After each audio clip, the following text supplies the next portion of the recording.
Valentine ഡേയിൽ എന്നോടൊപ്പം അതിഥിയായിട്ടുള്ളത് women's കോളേജിലെ ബയോകെമിസ്ട്രി വിഭാഗം മേധാവി ഡോക്ടർ മായ മാധവനാണ്. ടീച്ചർ ഇന്ന് എന്താണ് എൻ്റെ അതിഥിയായതെന്നല്ലേ നിങ്ങൾ ആലോചിക്കുന്നത്? ഒരു പ്രത്യേകത ഉണ്ട് കേട്ടോ. ടീച്ചർക്ക് ഇന്നൊരു വാലന്റൈനെ കിട്ടിയിട്ടുണ്ട്. ആരാണെന്ന് നമുക്ക് ടീച്ചറോട് തന്നെ ചോദിച്ചറിയാം. ടീച്ചറെ, ഇന്ന് സീക്രട്ട് ആയിട്ടുള്ള വാലന്റൈൻ്റെ ദിനം ആചരിക്കുകയാണ് ലോകമെമ്പാടും. അതെ.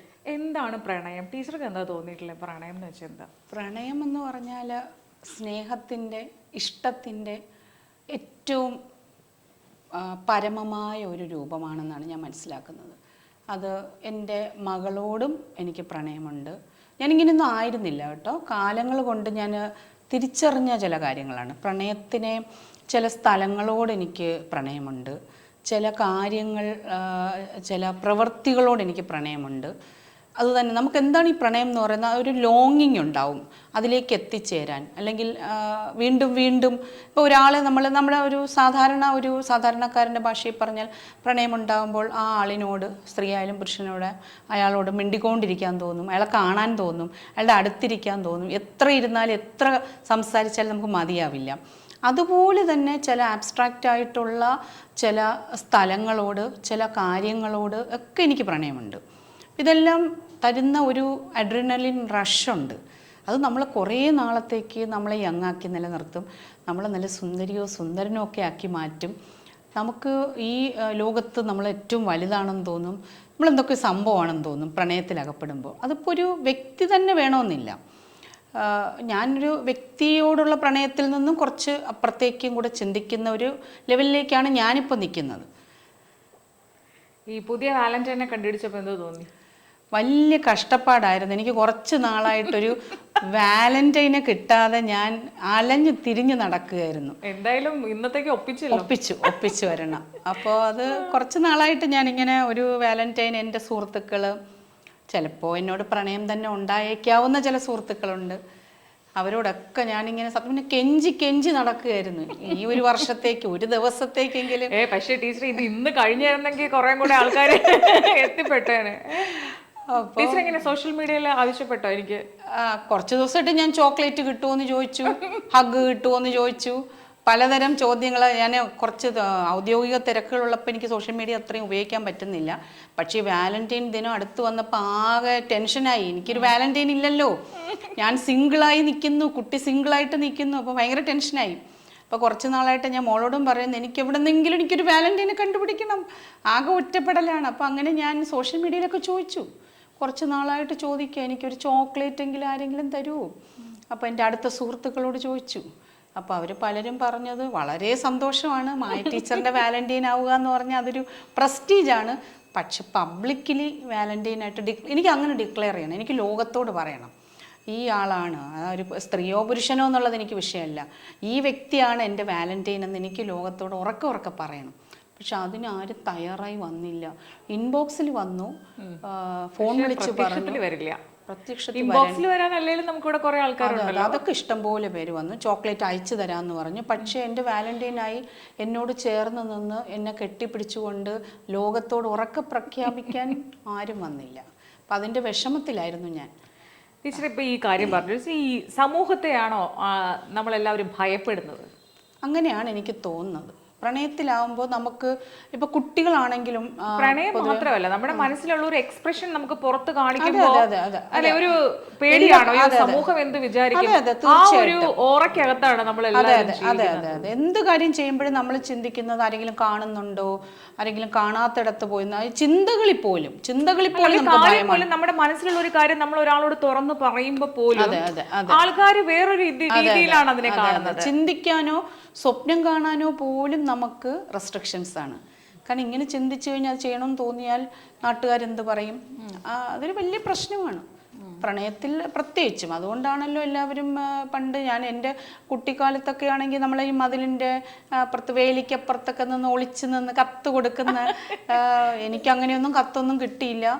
കത്ത് കൊടുക്കാനോ വാങ്ങാനോ പറ്റാത്ത ഹതഭാഗ്യയായ ഒരാളാണ്. അപ്പം കുറച്ചുകൂടെ സ്കോപ്പ് ഉണ്ടായിരുന്നു. ഇന്നൊരു സ്മൈലി ഒക്കെ ഇട്ടാൽ, സ്റ്റിക്കർ ഇട്ടാൽ മതി, ഒന്ന് മാറി ഒരു സ്റ്റിക്കർ എവിടെയെങ്കിലും പോയാലും മതിയല്ലോ. നമ്മളെ കൈതട്ടി അറിയാതെ ഒന്ന് പോയാൽ തന്നെ എന്തുമാത്രം അവസരങ്ങളാണ് നമുക്ക് തുറന്നു കിട്ടുന്നത്. അല്ലെങ്കിൽ ഒരു സ്റ്റാറ്റസ് ഇടണം, പലതരത്തിലൊരു സ്റ്റാറ്റസൊക്കെ ഇട്ട് കഴിഞ്ഞാൽ അത് സങ്കടപ്പെട്ടുകൊണ്ട് സ്റ്റാറ്റസൊക്കെ ഇടുമ്പോഴേക്കും ഒരുപാട് ആൾക്കാർ എത്തും, എന്തെങ്കിലും വേണോ, കുറച്ച് കെയർ തരട്ടെ, കുറച്ച് ലവ് തരട്ടെ, എളുപ്പമാണ് നമുക്ക് കിട്ടാൻ. എത്രത്തോളം ജെന്യൂനാന്നറിയില്ല, എന്നാലും ഒരു ദിവസത്തേക്ക് അല്ലെങ്കിൽ കുറച്ച് സമയത്തേക്ക് നമുക്ക് സർവൈവ് ചെയ്യാനുള്ള സാധനമൊക്കെ ഇന്ന് ഈസിലി അവൈലബിൾ ആണ്. പക്ഷെ എന്നാലും പേടിയാണ് എല്ലാവർക്കും. സോഷ്യൽ മീഡിയ പിന്നെ ഈ സൗകര്യങ്ങൾ ഒരു ഒളിച്ച് നമുക്ക് കാര്യങ്ങൾ ചെയ്യാനുള്ള വെർച്വൽ ഇടങ്ങൾ അതിനകത്തുണ്ട്. ഇപ്പം മെസ്സഞ്ചറോ ഇൻബോക്സോ ആരും കാണാതെ എന്ന് നമ്മൾ കരുതുന്ന കുറച്ചിടങ്ങളുണ്ട്. പക്ഷെ പബ്ലിക്കലി ആൾക്കാർക്ക് ഇപ്പോഴും പേടിയാണ്. ടീച്ചറിന്റെ വാലന്റൈനെ കണ്ടുപിടിച്ചത് ആലപ്പുഴ ചേത്തി കടപ്പുറത്ത് ഇന്നലെയായിരുന്നു. അതിലേക്ക് എത്തിപ്പെട്ടത് എങ്ങനെയാ ടീച്ചറെ? ഡാൻസ് ഒക്കെ ഗംഭീരായിരുന്നു, പറയാൻ വയ്യ. ടീച്ചർ ഡാൻസർ ആണോ? അല്ല, ഏയ് ഡാൻസ് പോയിട്ട് എനിക്ക് കാലെടുത്ത് ഇങ്ങനെ ഡാ എന്ന് പോലും പറയാൻ പറ്റാത്ത ആളാ. അത് എങ്ങനെയാന്ന് വെച്ചാൽ ശരിക്കും പറഞ്ഞാൽ ഞാനിതിൻ്റെ വിഷമത്തിലായിരുന്നു. സീരിയസ്ലി ഞാൻ പറയുമ്പോൾ വിചാരിക്കും തമാശയാന്നല്ല. ഞാൻ വളരെ സീരിയസ് ആയിട്ട് എൻ്റെ അടുത്ത സുഹൃത്തുക്കളോടൊക്കെ ഞാൻ പങ്കുവച്ചിരുന്നു. ആൺ സുഹൃത്തുക്കളോട് ഞാൻ ആവശ്യപ്പെട്ടിരുന്നു, നിങ്ങൾ ആരെങ്കിലും ഒന്ന് എൻ്റെ വാലന്റൈൻ ആവുമോ? അപ്പം അവരെല്ലാം ഇതാ പറഞ്ഞു, ഓപ്പൺലി പറ്റില്ല, എനിക്ക് ഓപ്പൺലി ഡിക്ലെയർ ചെയ്യണം, എന്നെ ലോകത്തോട് പറയണം. അപ്പോൾ അങ്ങനെ വിഷമിച്ചിരുന്നപ്പോഴാണ് ശരിക്കും പറഞ്ഞാൽ ഡിപ്രഷനിലായിപ്പോയി, എനിക്ക് വാലന്റൈനെ കിട്ടാത്തതുകൊണ്ട്. അപ്പോൾ ആ ഡിപ്രഷൻ മാറ്റാനായിട്ട് എൻ്റെ ഒരു സുഹൃത്ത് ആലപ്പുഴക്കാരി എന്നോട് പറഞ്ഞു, തൽക്കാലം ഇനിയിപ്പോൾ ഇവിടെ നിന്ന് പോയിട്ട് വാലന്റൈനെ ഒപ്പിക്കാനാണ്, അപ്പോൾ അതുകൊണ്ട് വന്നിട്ട് നമുക്കിവിടെയൊക്കെ ഒന്ന് അടിച്ചു പൊളിച്ചിട്ട് പോകാമെന്ന് പറഞ്ഞു. അപ്പോൾ ഞാൻ പറഞ്ഞു, എനിക്ക് ആലപ്പുഴയല്ലേ, അപ്പം ആ കടാപ്പുറത്ത് എനിക്ക് പാടിപ്പാടി നടക്കണം. ഇന്നലെ ഒരു ശീലയായി. അതെ അതെ, ആ ഒരു ഇതിലാണ് ഞാൻ ആ ഒരു മീൻസ് ലുങ്കിയും ബ്ലൗസും ഒക്കെ ഇട്ടിട്ട് എനിക്ക് ഒരാളില്ലാത്തതിൻ്റെ ദുഃഖം എനിക്കവിടെ കരഞ്ഞു തീർക്കണം. അപ്പം അങ്ങനെ പുള്ളിക്കാരി അത് ആദ്യം കുറച്ച് ചെയ്യൂ, നാട്ടുകാരെന്ത് പറയും എന്നൊക്കെ ഒരു സംശയമൊക്കെ. മധുവാണ് കരഞ്ഞെങ്കിൽ ഇന്നലെ ശീല കരയേണ്ടി വന്നു അല്ലേ? അതെ അതെ അതെ അതെ. കാലം മാറുമ്പോൾ എല്ലാം ആൾക്കാരും എല്ലാം മാറുമല്ലോ, അവരുടെ പ്ലേസസ് ഒക്കെ മാറും. അപ്പൊ അതാണ് ഈ സ്ഫടികമൊക്കെ ഇപ്പൊ ഡിജിറ്റൽ ചെയ്ത് പുതിയ ഇതിലേക്ക് വരുന്നുണ്ട്. അപ്പൊ ടീച്ചർ അതുപോലെ ചെമ്മീൻ പുതിയ രീതിയിലേക്ക് വരുവാണെന്നുണ്ടെങ്കിൽ ടീച്ചർ എന്തായാലും കറുത്തമ്മയും പരീക്കുട്ടിയൊക്കെ. അതെ അതെ അതെ അതെ. അപ്പോൾ അങ്ങനെയാണ്. പക്ഷെ അവിടെ വെച്ച് ഞാൻ എൻ്റെ വാലന്റൈനെ കണ്ടെത്തി, ഞാൻ എൻ്റെ പ്രണയത്തെ കണ്ടെത്തി. പ്രണയാർദ്രമായി കുറച്ച് സമയം. വാലന്റൈൻ ഇങ്ങോട്ട് ചോക്ലേറ്റ് തന്നോ അങ്ങോട്ട് കൊടുത്തോ? ചോക്ലേറ്റ് ഒന്നും കൊടുത്തില്ല, പക്ഷെ നമ്മൾ മൗനമായി ശരിക്കും പ്രണയം ഒഴുകുകയായിരുന്നു. ഇവിടെ നിന്ന് അവിടേക്കും തീർച്ചയായിട്ടും അത് സ്വീകരിക്കപ്പെടുകയും തിരിച്ചും എനിക്കത് ലഭിച്ചു. അപ്പോൾ എൻ്റെ അന്വേഷണം തൽക്കാലം അവിടെ ഞാൻ നിർത്തിവെച്ചു. അങ്ങനെയാണ് ആ വാലന്റൈനുമായി ചേർന്ന്. പിന്നെ നമുക്ക് ഡാൻസ് അറിയില്ല, നമ്മൾ ഡാൻസ് കളിച്ചു പോവും. നമ്മൾ ശരിക്കും പ്രണയിക്കപ്പെടുകയാണെന്നുള്ളത് ഭയങ്കര ധൈര്യം തരും.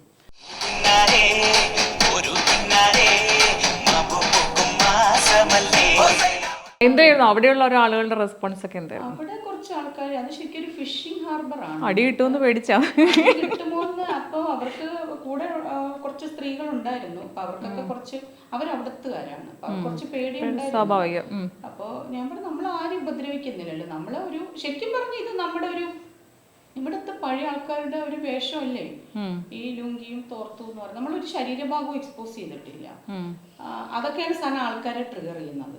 പക്ഷെ നമ്മളിപ്പോ ഇത് ഉടുത്ത്, ഞാനിപ്പം സാരി ഉടുത്ത് കോളേജിൽ പോകുന്ന, അല്ലെങ്കിൽ ചുരിദാറിട്ട് കോളേജിൽ പോകുന്ന, സാരി ഞാൻ വല്ലപ്പോഴും എടുക്കാറുള്ളൂ, അല്ലെങ്കിൽ ജീൻസും ടോപ്പും ഇട്ട് പുറത്തേക്ക് നടക്കുന്നത് എന്നും ഡിഫറെൻ്റ് ആയിട്ട് നമ്മളൊരു ലുങ്കിയും തോർത്തും ബ്ലൗസും ഇട്ട് നടക്കുമ്പോൾ ഇതാണ് എൻ്റെ അമ്മ ഉടുത്തിരുന്നു എപ്പോഴും, അല്ലെങ്കിൽ എൻ്റെ അമ്മ ഉടുത്ത് ഞാൻ കണ്ടിട്ടുണ്ട്.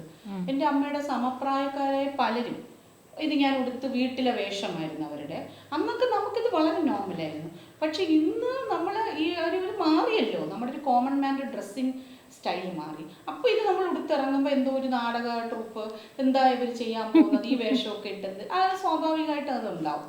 അപ്പം ഞാനിത് ചെയ്യാനുള്ളൊരു കാര്യം, ഒന്ന് അത് എങ്ങനെയായിരിക്കും ജനം അതിനെ അക്സെപ്റ്റ് ചെയ്യാം. പിന്നെ ചില സമയത്തൊക്കെ എന്തെങ്കിലുമൊക്കെ ചെയ്യണമെന്ന് തോന്നിക്കഴിഞ്ഞാൽ ഒന്ന് മാറി ചിന്തിക്കണം അല്ലേ? എന്തെങ്കിലും എപ്പോഴും ഇങ്ങനെ ചെയ്തോണ്ടിരിക്കുന്നത് മാറി ചെയ്യുമ്പോൾ. പ്രത്യേകിച്ച് നമ്മളിപ്പോൾ അധ്യാപകരാണ്, പക്ഷെ എപ്പോഴും അധ്യാപികയുടെ, അല്ലെങ്കിൽ ഞാൻ എന്റെ ഡിപ്പാർട്ട്മെന്റ് ഹെഡാണ്, അപ്പൊ അതൊക്കെ ചോദിക്കും സുഹൃത്തുക്കള്, അല്ലെങ്കിൽ അല്ല എപ്പോഴും നമ്മുടെയൊക്കെ ഒരു കാഴ്ചപ്പാടെന്ന് വെച്ചാല് ടീച്ചറാണ്, അപ്പോൾ അവര് മാതൃകയായിരിക്കണം കുട്ടികൾക്ക്, അങ്ങനെയൊക്കെ ഉണ്ടല്ലോ. അപ്പോൾ ഇന്നലെ ഇതൊക്കെ ഈ ഫേസ്ബുക്കിലും സോഷ്യൽ മീഡിയയിലൊക്കെ ഇതിപ്പോൾ വൈറലായി മാറിയിരിക്കുകയാണ്. എങ്ങനെയായിരുന്നു സദാചാരക്കാരുടെ ഒരു റെസ്പോൺസ്? പിന്നെ പൊതുവെ എല്ലാവർക്കും എന്നെ ഡയറക്റ്റായിട്ടൊന്നും പറഞ്ഞില്ല, എന്നാലും കുറച്ച് അധ്യാപകർ തന്നെ പറഞ്ഞു, HOD ആയിട്ട് ഞാൻ പറഞ്ഞു, ഞാൻ HOD എപ്പോഴും എനിക്ക് ഉറങ്ങുമ്പോഴും HOD ആവാൻ പറ്റില്ല. ഞാൻ എൻ്റെ ഔദ്യോഗിക കൃത്യനിർവഹണത്തിൽ ഒരു വീഴ്ചയും വരുത്താത്ത ആളാണ്. എൻ്റെ കുട്ടികൾക്കും പിന്നെ എന്നെ അറിയാം. കുട്ടികളുടെ റെസ്പോൺസ് എങ്ങനെയായിരുന്നു? കുട്ടികൾക്ക് വലിയ ഇഷ്ടമായി. അവര് ഇപ്പോഴും മെസ്സേജസ് അയക്കുന്നു, അവർ സ്റ്റാറ്റസ് ഇടുന്നു, അവരത് ഏറ്റെടുത്തു. കാരണം അവർക്ക് തന്നെ അറിയാം, അവർക്ക് ശരിക്കും പറഞ്ഞാൽ ഇങ്ങനത്തെ മാതൃകകളാണ് അവർ ആഗ്രഹിക്കുന്നത്. വേറൊന്നുമല്ല, അവരുടെ പഠനത്തെയോ അല്ലെങ്കിൽ അവരുടെ അധ്യയനത്തെയോ ഇത് ബാധിക്കുന്നില്ല. ഞാനിപ്പോ ക്ലാസ് എടുക്കാൻ പോകുമ്പോ ഇങ്ങനെ ഒരു വേഷം ഇട്ട് പോയാൽ ചിലപ്പോൾ അവര് ഡിസ്ട്രാക്റ്റഡ് ആവും. അവിടെ വേറൊന്നും സംഭവിക്കില്ല. എന്നും ഞാനത് എടുത്തു പോയാൽ ഒരു പ്രശ്നം ഉണ്ടാവില്ല. പക്ഷെ വല്ലപ്പോഴും കാണാതിരിക്കുമ്പോൾ ഇവരിത് നോക്കിയിരിക്കാൻ, അവർ പഠനത്തിൽ ശ്രദ്ധിക്കാതിരിക്കാനുള്ളൊരു സാധ്യതയുണ്ട്. പക്ഷെ ഇതെന്റെ ഒരു അവധി ദിവസം, ഒരു ശനിയാഴ്ച അല്ലെങ്കിൽ ഞാൻ വീട്ടിലിരുന്ന് കാണിക്കുന്നതിന് അവരൊരു തരത്തിലും ബാധിക്കുന്നില്ല. അപ്പൊ അവർക്കൊക്കെ ശരിക്കും കുട്ടികളുടെ അമ്മമാര് എനിക്ക് മെസ്സേജ് അയച്ചിരുന്നു, ടീച്ചറെ പൊളി എന്ന് പറഞ്ഞിട്ട് അമ്മമാര് മെസ്സേജ് അയച്ചു.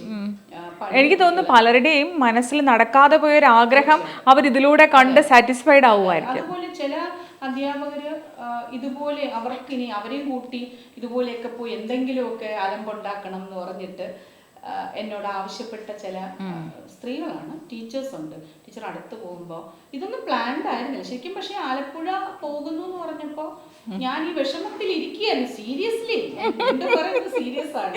എനിക്ക് അതിന്റെ സീരിയസ്നെസ് മനസ്സിലായി. ഇടയ്ക്കിടയ്ക്ക് പറയണമെന്നില്ല. ഞാൻ ഒത്തിരി ശ്രമിച്ചു, ഫേസ്ബുക്കിലൊക്കെ ഇട്ട് ഒത്തിരി ചോദിച്ചു നോക്കി. പക്ഷെ ഈ പറഞ്ഞ പോലെ എനിക്ക് ഓപ്പൺലി ഡിക്ലെയർ ചെയ്യാനായിട്ട് ഒരാളെയും കിട്ടാനില്ല. ഭയങ്കര കഷ്ടമാണത്. ഇപ്പോഴും ആരും റെഡിയല്ല ഓപ്പണായിട്ട് വരാൻ. അപ്പോൾ അങ്ങനെ ഒരു ഇതിലേക്ക് കുട്ടികളൊക്കെ വളരെ നല്ല റെസ്പോൺസ് ആയിരുന്നു. മറ്റുള്ളവർ ചിലരൊക്കെ ഇങ്ങനെ ചോദിച്ചു, HOD ആയിട്ട് ഇങ്ങനെ ചെയ്യാൻ പറ്റുമോ? അപ്പോൾ അത് ഒരു കുട്ടി അവർ തമാശക്കാണെങ്കിൽ അവർ സ്റ്റാറ്റസ് ഇട്ടു, നമ്മുടെ HOD ഇനി എന്താണ് അടുത്ത് വരുമ്പോൾ മീമി പൊരിച്ചോണ്ട് വരണം ക്ലാസ് എടുക്കാൻ വരുമ്പോൾ എന്ന് പറഞ്ഞു. അപ്പോൾ ഞാൻ തിരിച്ച് അതിനെ തന്നെ ഷെയർ ചെയ്തു.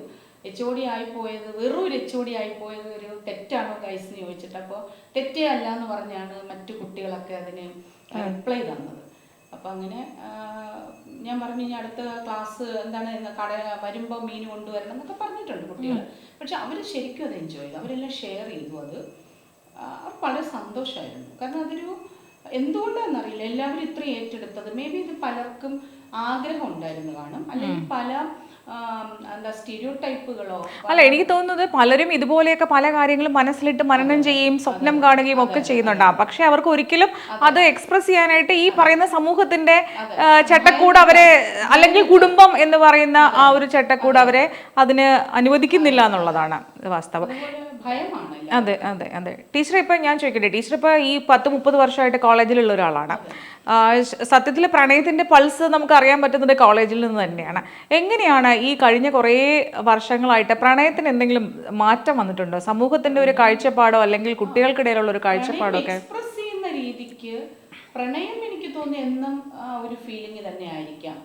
ഓരോരുത്തരും ഓരോ രീതിയിൽ അതിനെ കാണുന്നുണ്ടെങ്കിലും പക്ഷെ നമ്മളത് കമ്മ്യൂണിക്കേറ്റ് ചെയ്യുന്നത് നമ്മുടെ ഉള്ളിലിരുന്നാൽ പോരല്ലോ, മറ്റേ ആരോടാണ് പ്രണയം തോന്നുന്നു അവരോട് കമ്മ്യൂണിക്കേറ്റ് ചെയ്യണം.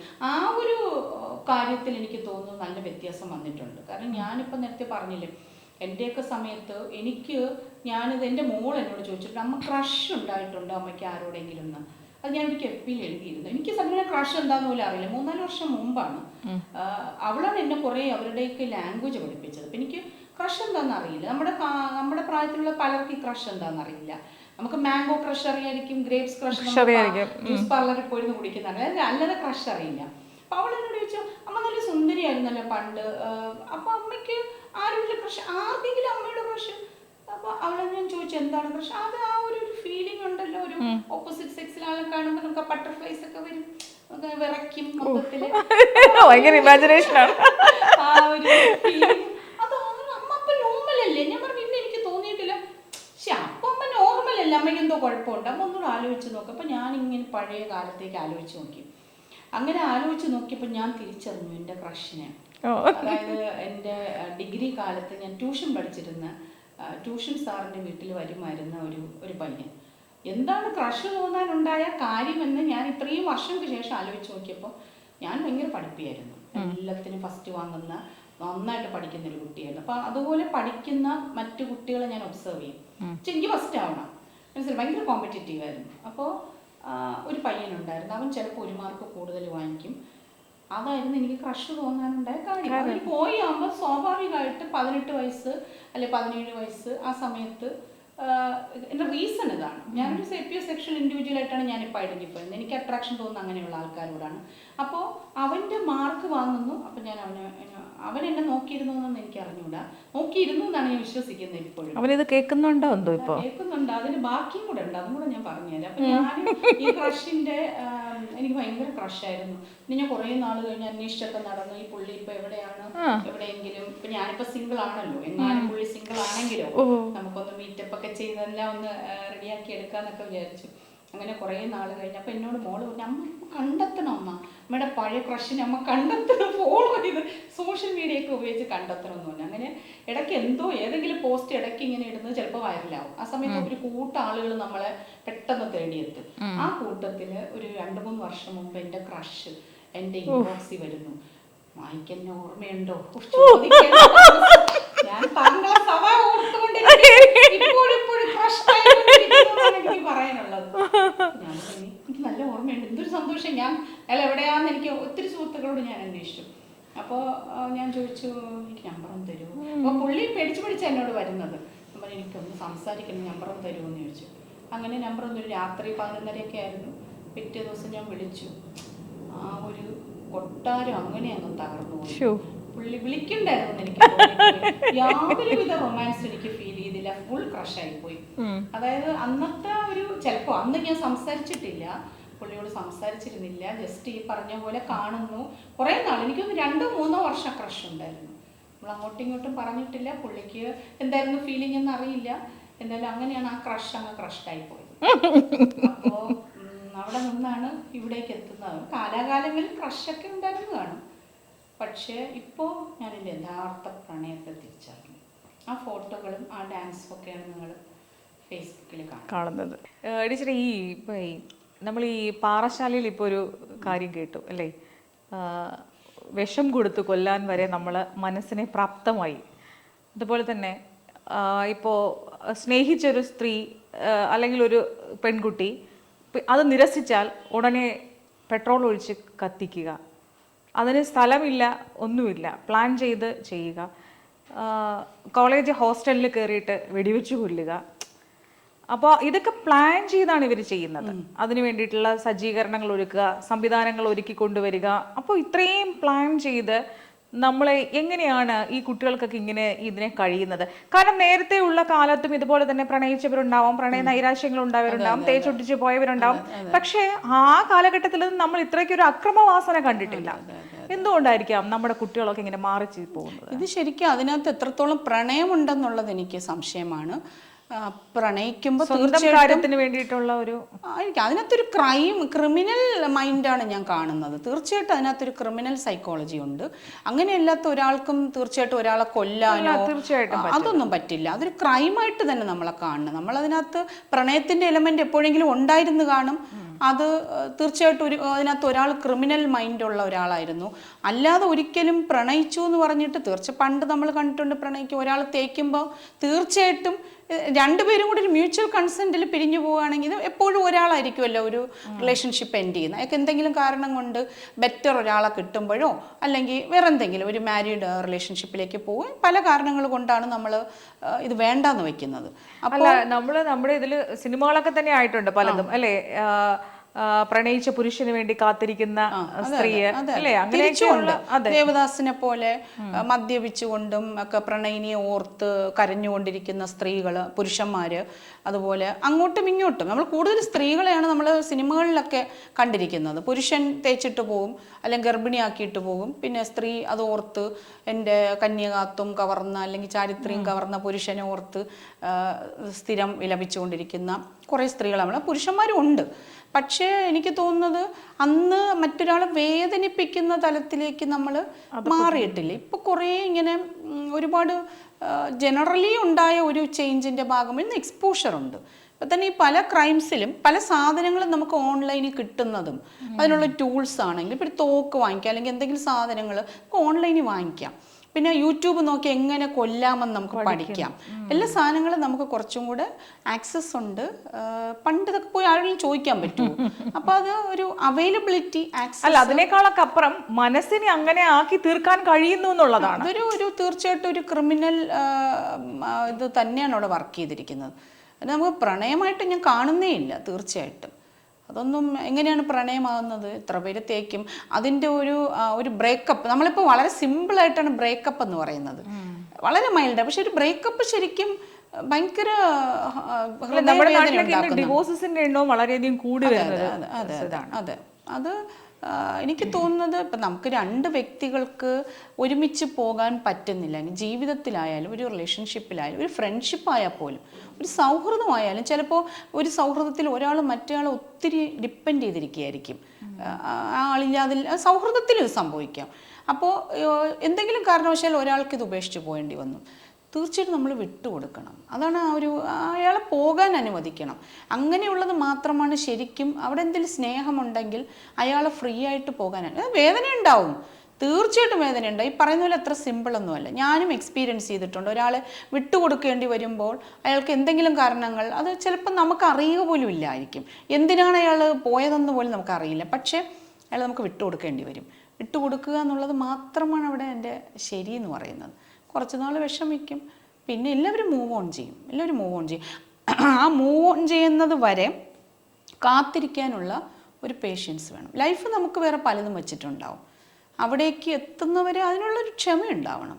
കാലത്തിന് തുടച്ചു മാറ്റാനാവാത്തതൊന്നുമില്ല.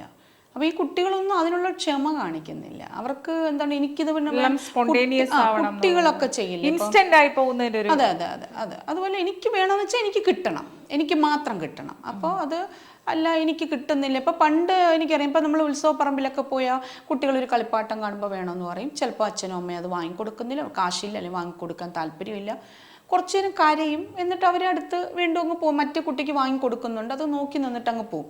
പക്ഷെ അവരത് അക്സെപ്റ്റ് ചെയ്യും. എൻ്റെ അച്ഛനമ്മയ്ക്ക് അത് വാങ്ങിത്തരാൻ പറ്റില്ല, ഇത്തിരി കരയുമായിരിക്കും. അതേപോലത്തെ ഒരു സൈക്കോളജിയാണിത്. ചിലപ്പോൾ കുറച്ച് കരഞ്ഞിട്ട് നമുക്ക് നമ്മുടെ ജീവിതത്തിലേക്ക് മടങ്ങി വരാൻ കഴിയും. അപ്പം അതിനിപ്പം സ്വയം മരിക്കുക, മറ്റൊരാളെ കൊല്ലുക, മറ്റൊരാളെ വേദനിപ്പിക്കുക, ഇതൊന്നും അവിടെ ഒരു സൊല്യൂഷൻ അല്ല. അത് ഞാൻ എൻ്റെ കുട്ടികളോട് എപ്പോഴും പറയാറുണ്ട്. പ്രണയിക്കുന്നതൊക്കെ നല്ലത് തന്നെ, കാരണം ആ ഒരു ഫീലിംഗ് അതിൽ മാത്രമേ കിട്ടുള്ളൂ, വേറെ ഒരിടത്ത് നമുക്ക് കിട്ടില്ല അങ്ങനെ ഒരു ഫീലിംഗ്. അത് തരുന്ന ഒരു നമ്മളെപ്പോഴും ഇങ്ങനെ പുതിയതാക്കിക്കൊണ്ടിരിക്കും. ഓരോ പ്രണയത്തിലും നമ്മൾ ഒരു പുതിയ മനുഷ്യനായി റീബർത്താണ്. നമ്മൾ പോലും അറിയാത്ത നമ്മുടെ ചില വശങ്ങളെ നമുക്ക് കാണിച്ചു തരും. അപ്പോൾ പ്രണയിക്കണം എല്ലാവരും. പക്ഷെ പ്രണയിച്ചു കഴിഞ്ഞിട്ട് എങ്ങാനത് ബ്രേക്കപ്പ് ആയി കഴിഞ്ഞാൽ, തേച്ച് കഴിഞ്ഞാൽ ഇതുപോലെയുള്ള കാര്യങ്ങളിലേക്ക്, ഒരു ക്രൈമിലൊന്നും ചെന്ന് ഇൻവോൾവ് ചെയ്യാതിരിക്കുക.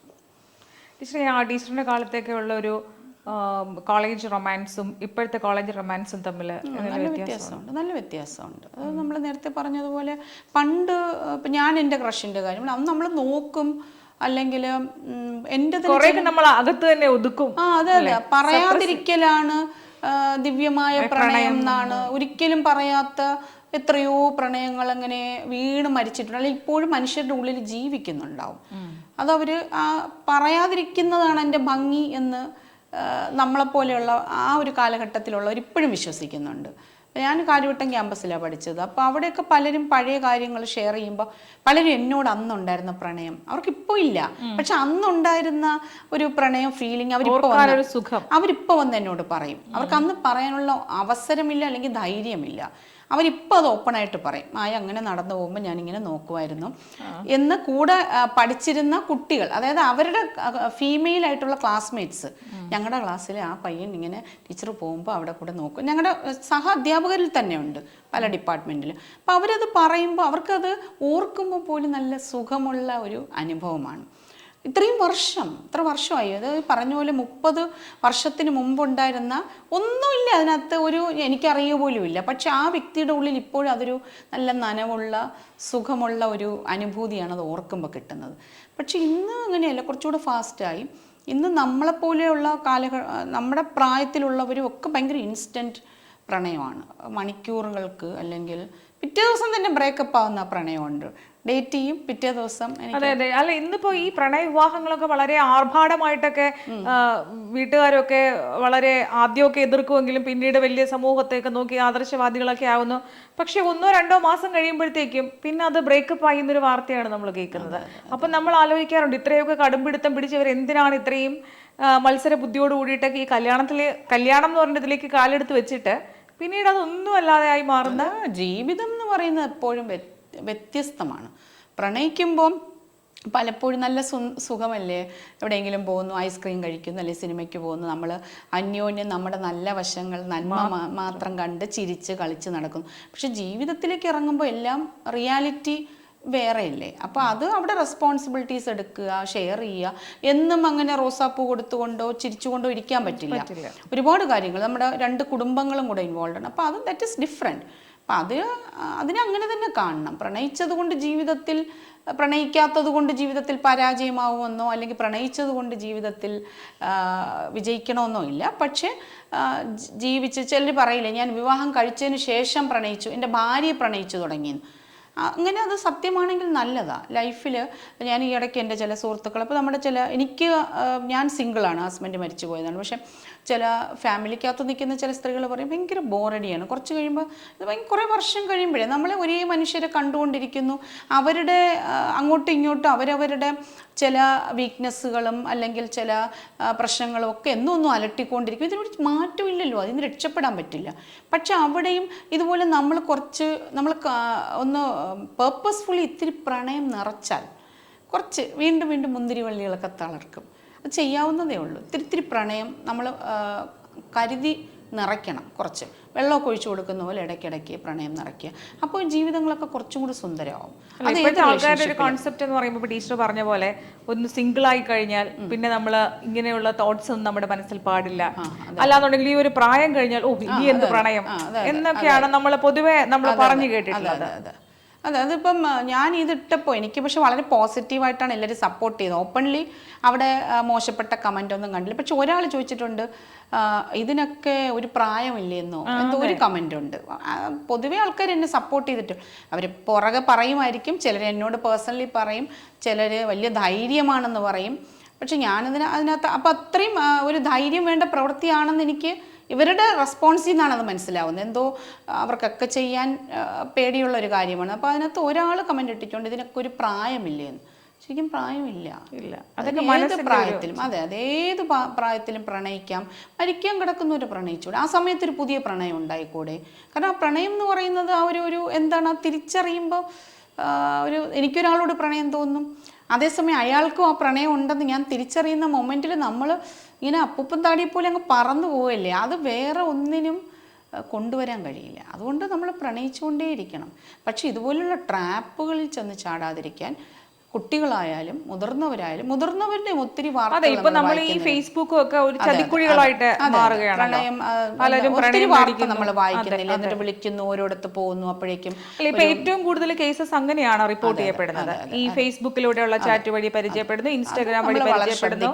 അതെ, എന്തുകൊണ്ടാണ് നമ്മുടെ കുട്ടികൾ അങ്ങനെ ഒരു എടുത്തുചാട്ടത്തിലേക്ക് കുട്ടികൾ മാത്രമല്ല മുതിർന്ന ആളുകൾ പോലും ഇത്തരത്തിലുള്ള ട്രാപ്പിലൊക്കെ മിഡിൽ ഏജിലുള്ള സ്ത്രീകള് ഒത്തിരി നമ്മൾ കേസുകൾ കാണുന്നു. ഹണി ട്രാപ്പ് എന്നൊക്കെയുള്ള പേര് നമ്മൾ ഈ സോഷ്യൽ മീഡിയ ആക്റ്റീവ് ആയതിനു ശേഷമാണ് അതുപോലും നമ്മൾ കേട്ടു. അതിൽ പോലും വളരെ ബുദ്ധിമാന്മാരും ഉന്നത നിലവാരം പുലർത്തുന്നതുമായ ആളുകൾ തന്നെ അതിൽ വീഴുന്നു എന്നുള്ളത്. പ്രണയം എന്ന് പറയുന്നതിന് അങ്ങനെയൊന്നുമില്ല. ഇപ്പം ഈ പറഞ്ഞ പോലെ HOD ഇങ്ങനെ ചെയ്യാമോ അല്ലെങ്കിൽ വേറൊരാൾക്ക് ഇങ്ങനെ ചെയ്യാമോ എന്ന് ചോദിക്കുന്നത് പോലെ നമ്മളെല്ലാം മനുഷ്യർ തന്നെയല്ലേ. നമ്മളെല്ലാം എല്ലാ വീക്ക്നെസ്സുകളുമുള്ള എല്ലാത്തരം വികാരങ്ങളും അനുഭവിക്കാൻ ആഗ്രഹിക്കുന്ന മനുഷ്യരാണ്. അതെ, എല്ലാത്തിനും അപ്പുറം നമ്മളൊരു മനുഷ്യനാണ്, അത്രയേ ഉള്ളൂ. അപ്പം അവിടെ ഞാനൊരു സ്ത്രീ മാത്രമാണ് ശരിക്കും പറഞ്ഞാൽ. അതുപോലെ തന്നെ ഈ മനുഷ്യരും ഒക്കെ ഒരു വലിയ ഒരു ഏതെങ്കിലും പൊതുരംഗത്ത് നിൽക്കുന്ന ആളായിരിക്കാം, അല്ലെങ്കിൽ ഒരു സാഹിത്യകാരനായിരിക്കാം, അല്ലെങ്കിൽ സ്ത്രീയും ഉൾപ്പെടെ. ഈ സ്ത്രീയായാലും പുരുഷനും അവർ വെറും മനുഷ്യരാണ്. അവർക്ക് എപ്പോഴും അവരുടെ മറ്റേ കുപ്പായം അണിഞ്ഞുകൊണ്ട് നിൽക്കാൻ പറ്റുമോ? അപ്പോൾ അവർക്ക് ഈ വീക്ക്നെസ്സുകൾ കാണും. അത് ദുരുപയോഗം ചെയ്യുന്നവരുണ്ടാവാം, അങ്ങനെയും ഉണ്ടാവാം. ഇതിനെ പ്രണയത്തിന് ഒരു കച്ചവടമായിട്ട് ഉപയോഗിക്കുന്ന ആൾക്കാരുണ്ടാവാം. അപ്പം അത് നമ്മളൊന്ന് ശ്രദ്ധിക്കുക. അതുകൊണ്ട് ഒരിക്കലും പ്രണയിക്കാതിരിക്കരുത്. ടീച്ചറുടെ കാലത്തൊക്കെ ഈ പ്രണയത്തിന് ഏറ്റവും കൂടുതൽ ഉപയോഗിച്ചിരുന്ന പാട്ട് ഏതായിരുന്നു ആ സമയത്തൊക്കെ? എപ്പോഴും ഇങ്ങനെ ട്രെൻഡ് ആയിട്ട് നടക്കുന്ന ഒരു പാട്ട്. എന്നെ പണ്ട് നമ്മുടെ കാര്യവട്ടം ക്യാമ്പസിൽ രാത്രി ഒരു ആ കാലഘട്ടങ്ങളിൽ പഠിച്ചിരുന്നവർക്കറിയാം, അന്ന് ഇത്രയും ഡിപ്പാർട്ട്മെൻറ്റ്സ് ഒന്നുമില്ല. അന്ന് നമ്മുടെ ലേഡീസ് ഹോസ്റ്റലിൽ താമസിക്കുന്നവർക്ക് അവിടെ സുന്ദരി മിക്കവരും എന്തായാലും ആ കാലത്തിൽ എല്ലാവരും സുന്ദരികളാണ്, ആ പ്രായമാണല്ലോ. അപ്പോൾ ആ പ്രായത്തിൻ്റെതായ സൗന്ദര്യമുണ്ട്. സുന്ദരികളായ സ്ത്രീകൾക്ക് വേണ്ടി പുരുഷന്മാർ ഇരുട്ടിൻ്റെ മറവിൽ വന്നിട്ട് പാട്ട് ഡെഡിക്കേറ്റ് ചെയ്യും. അത് നമ്മൾ എത്ര പാട്ട് കിട്ടി, ആർക്കൊക്കെ പാട്ട് കിട്ടി, രാത്രി ന്യൂസ് കിട്ടും നമുക്ക് ഇന്ന് പാട്ടുണ്ടെന്ന്. അപ്പം എല്ലാവരും ഈ പറയുന്ന പോലെ ഇതൊന്നും താല്പര്യമില്ല എന്ന് ഭാവിക്കുന്ന എന്നെ പോലെ ഉള്ളവരുൾപ്പെടെ, ഞാൻ അങ്ങനത്തെ ഒരു കുട്ടിയായിരുന്നു. ഞാൻ ഭയങ്കര പഠിപ്പിയാ. എൻ്റെ അടുത്ത് ആരും അതുകൊണ്ടല്ലേ ആരും പറയാത്ത, അവരിപ്പം വന്ന് പറയുന്നത്. ഞാൻ ഭയങ്കര പഠിപ്പിയാ, പുസ്തകം എടുത്ത് ഇങ്ങനെ നടക്കും. ഞാൻ എല്ലാത്തിനും റാങ്ക് ഹോൾഡറുമായിരുന്നു, ഭയങ്കര പഠിപ്പിയാ. അപ്പം അതുകൊണ്ട് തന്നെ ഇവരാരും പ്രണയിക്കാൻ വന്നില്ല, അവർക്ക് അറിയാം ഇവരുടെ വേറെ ഇൻട്രസ്റ്റ് ആണ്. ഞാൻ ഉൾപ്പെടെ രാത്രി ന്യൂസ് കിട്ടുമ്പോൾ നമ്മൾ ഹോസ്റ്റലിൽ ലൈറ്റൊക്കെ അണച്ചിട്ട് നമ്മളിങ്ങനെ കാത്തിരിക്കും. അപ്പം ഈ പാടുന്നവർ ഓരോരോ വാക്കുകൾ ഇങ്ങനെ ഉപയോഗിക്കും. അപ്പം എനിക്ക് എൻ്റെ പേര് മായാമാധവനായതുകൊണ്ട് അന്നൊരു പാട്ടുണ്ടായിരുന്നു, കാർമേഘ വർണ്ണന്റെ മാറിൽ, കേട്ടിട്ടുണ്ടായിരിക്കും. അതിനകത്ത് മമ മായാമാധവൻ. ഇല്ല, എനിക്ക് പാട്ടും അറിയില്ല, ഡാൻസും അറിയില്ല. ഇപ്പൊ കളിച്ചു പോയതാണ്, പ്രണയം വന്നപ്പോഴേക്കും അങ്ങ് അറിയാതെ എന്താണ് ചുവട് വച്ചു പോയതാണ്. അതൊക്കെ പ്രണയത്തിന്റെ ഒരു ഇതിൽ ചെയ്തു പോകുന്നതാണ്. അപ്പോൾ മമ മായാമാധവനെ എന്ന് പറയുന്നതുണ്ട്. അപ്പോൾ അതിങ്ങനെ അവർ ഉറക്കെ പാടും. ആരെങ്കിലും ഒരാളായിരിക്കും പാടുന്നത്, അപ്പം ബാക്കിയുള്ളവരിങ്ങനെ ആർപ്പ് വിളിക്കും. അപ്പോഴേക്കും ഇങ്ങനെ ഒരു സംഭവം കോളേജിൽ ക്യാമ്പസിലുണ്ടായിരുന്നു. അത് പിന്നെ എന്താണ്, സുമ എന്ന് പറഞ്ഞൊരു കുട്ടിയുണ്ട്. അപ്പോൾ ആ കുട്ടിക്ക് സ്വാമിനാഥ പരിപാലയ സുമ പാടും. അങ്ങനെ ഓരോരുത്തരുടെയും അപ്പം എത്ര പ്രാവശ്യം അത് പാടി, അല്ലെങ്കിൽ ഇന്ന് ആർക്കൊക്കെ പാട്ട് കിട്ടി എന്നുള്ളതാണ്. ഇരുട്ടിലാണ് അത്, ഓർത്തോണം. മീൻസ് ഈ വെളിച്ചത്തിലല്ല. അവരേതോ ഉണ്ട് ഈ പിന്നെ അവിടെ ശരിക്കും കുറുക്കന്മാരൊക്കെ ഉണ്ടായിരുന്നു, അവരൊക്കെ ഓരിയിടുന്ന അത് കേൾക്കാം. അതിനിടയിലാണ് ഇവർ അതിൻ്റെ കാടായിരുന്നു അന്ന് ടെക്നോ പാർക്കൊക്കെ ഇല്ലല്ലോ. അപ്പോൾ അത് ക്യാമ്പസ് മൊത്തം കാടായിരുന്നു. അപ്പോൾ അതിനകത്തിരുന്നിട്ട് ഇവർ ഇങ്ങനെ പാടും. അപ്പം അങ്ങനെ ആ ഒരു പാട്ട് ഞാൻ എപ്പോഴും ഓർക്കും ഞാനുമായിട്ട്. കാരണം എനിക്ക് എന്നോട് ആരൊക്കെയോ പ്രണയം എക്സ്പ്രസ് ചെയ്തിരുന്ന ഒരു സോങ് ആയിരുന്നു. നല്ലൊരു പാട്ടുമായിരുന്നു. ഏതാ? നല്ലൊരു പാട്ടുമാണല്ലോ. അതെ, നല്ല പാട്ടാണ്. അതിനകത്ത് എൻ്റെ പേര് വരുന്നത് കൊണ്ട് ആ ഭാഗം അവരൊന്ന് കുറച്ച് കയറ്റി പാടും, 1-2 പ്രാവശ്യം ഒന്ന് പാടും. അപ്പോഴേക്കും ഞാൻ ഇവിടെ ഇരുട്ടത്തിരുന്ന്, എന്നിട്ട് പിറ്റേ ദിവസം പുറത്തിറങ്ങി കഴിഞ്ഞാൽ ഭയങ്കര ഞാൻ ഉറക്കമായിരുന്നു എന്നുള്ള മട്ടില് പുറത്തേക്ക് നടന്നു പോകും. പക്ഷെ നല്ലൊരു സന്തോഷമാണ്. അപ്പൊ അത് ഞാൻ ഈ ഒരു പാട്ടിന്റെ കാര്യം പറഞ്ഞപ്പോൾ എനിക്കത് ഓർമ്മ വന്നു. എന്തായാലും ടീച്ചർ, ഇന്നത്തെ വാലന്റൈൻ ഡേയില് നമ്മളെല്ലാം കാര്യവട്ടം ക്യാമ്പസിന്റെ ഒരു 30 വർഷം മുന്നേ ഉള്ള കുറെ കാര്യങ്ങളും ഒത്തിരി പേര് ഓർക്കുന്നുണ്ടാവും. ചിലപ്പോ ഈ പാടിയ കൂവിയവരും എല്ലാം ഇത് ഓർക്കുന്നുണ്ട്. അവർക്ക് മറക്കാൻ പറ്റില്ല.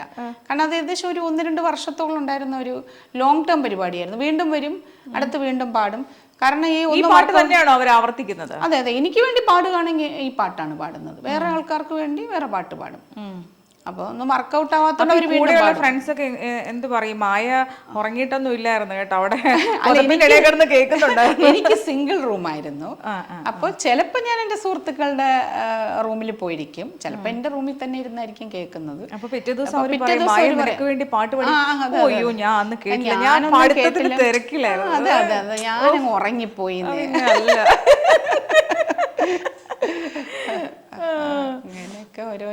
എന്തായാലും ടീച്ചർ, ഇപ്പോ നമ്മള് കുറെ കാര്യങ്ങൾ ടീച്ചറുടെ ഇന്നലത്തെ ചെത്തിക്കടപ്പുറത്തെ ഡാൻസ് മുതല് ടീച്ചറുടെ വാലന്റൈനെ കണ്ടുപിടിച്ചത് വരെയുള്ള കഥകൾ പറഞ്ഞു. ഒപ്പം നമ്മുടെ ഇന്നത്തെ സ്ത്രീയാണ് എന്റെ വാലന്റൈൻ, അതും കൂടെ കണ്ടുവല്ലോ. പല പടത്തിലും എല്ലാത്തിലും നമ്മൾ സ്ത്രീയോട് എനിക്ക് എന്ത് പ്രണയം തോന്നിയെന്നറിയോ? എനിക്കിപ്പോഴും അത് പൂർണ്ണമായിട്ടും എക്സ്പ്രസ് ചെയ്യാൻ പോലും പറ്റുന്നില്ല. എന്തൊരു സുന്ദരമായ അനുഭവമായിരുന്നു. ഞാൻ എത്ര പുരുഷന്മാരോട് ചോദിച്ചതെന്നറിയോ, പക്ഷെ അവർക്കാർക്കും തരാൻ പറ്റാത്ത ഒരു എക്സ്പീരിയൻസ് ആണ് ഈ സ്ത്രീ എനിക്ക് നൽകിയത്. എന്തായാലും ഈ വാലന്റൈൻ ടീച്ചറുടെ കൂടെ എന്നും ഉണ്ടാവട്ടെ എന്ന് ഞങ്ങൾ ആശംസിക്കുകയാണ്. ഒപ്പം കുറേ കാര്യങ്ങൾ വാലന്റൈൻസ് ഡേയിൽ പുതുതലമുറയ്ക്ക് വേണ്ടിയും ടീച്ചർ പറഞ്ഞു. വളരെ ഫ്രണ്ട്ലി ഒരു ടോക്കായിരുന്നെങ്കിലും പക്ഷെ കുറേ ഇൻഫോർമേറ്റീവ് ആയിട്ടുള്ള കാര്യങ്ങളാണ് ടീച്ചർ പാസ് ചെയ്തത്. എന്തായാലും ഒത്തിരി സന്തോഷം. Okay, happy Valentine's day.